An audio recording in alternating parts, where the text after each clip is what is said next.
باوک هەیە منداڵەکەی زینای کردووە کچی خەڵکی هەڵخەڵەتانوە باشە تەلەفۆنی بۆ کراوە منداڵەکە دوای لە کچەکەمان کردووە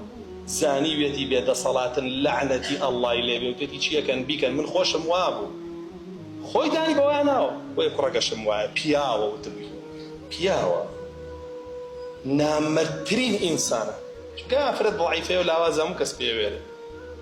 نامەردترین ئینسانە تۆش نامەردترین ئینسانی و لە قیامەتە ئەوەش ئەبینی بە چاوەکانی خۆت کە ئەو زینایی ئەویش بۆ تۆ نووسراوە داوێن پیسی شەڕواڵ بیست لە ماڵەکەتا هەرەوە پەروەرداکەی هەر ئەوە ئەخەیتەوە ئەگەر حکمی ئیسلام هەبوایە ئەدوێرە ئەو دەمە بۆگەنت ئەو جوابەی ئەو ماڵی پێ بدەیتەوە ئەو خانەوادەی پێ بدەیتەوە نەتەوێرە چونکە پەت ئەکرای ڕەجم ئەکرای باشە جەڵ دەکرا مناڵەکەشێ بەڵام نە ئەمڕۆ لەبەرەوەی عقوبات نییە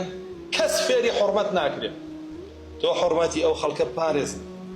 حورمەتی ئەو مسلمانە خوێن هەر زۆر ئاسان بوو هەر زۆر ئاسان جارەوە ناموزیش بڕۆ لەو تۆڕە کۆمەڵایەتیانە هەمووی بەو ناوایە گاڵی پێکرێ و یاری پێکرێ هەموو کەسێ خەڵکیش بێئاگا لێی ناماگای لە ناموسی ماڵ منداڵەکەی خۆیەتی بپارێزێ نە ئەویش سڵەکاتەوە لە چوون بەلایە بە ئارەزی خۆی دەستی بۆ بابووی ڕوا ئەمیش تێکەوە هەڵە خەڵەتێ و دواییش ئاوایە باجەکەی گریان و شیوەن و زەلیلی و سەرشۆڕیە بۆچی ئێڵی تووشیەوە بی پێشەوە حورمەت پارێزە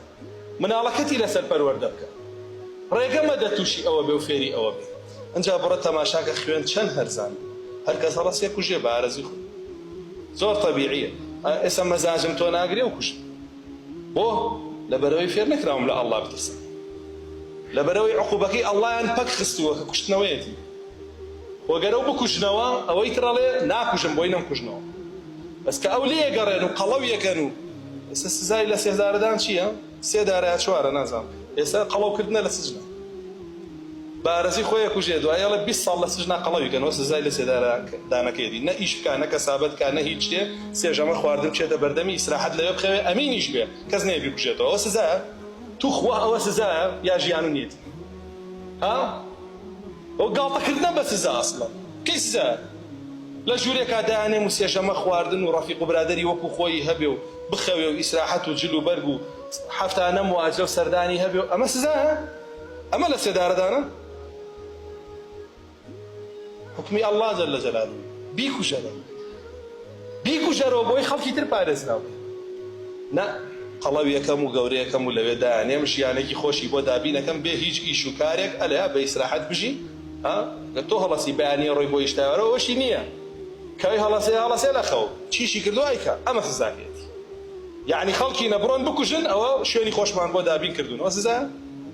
ئەوان پێڵن بۆ خەڵکە باشکردن ئێوە خۆی جۆرێکە لە حەڵالکردنی خوێنی خەڵک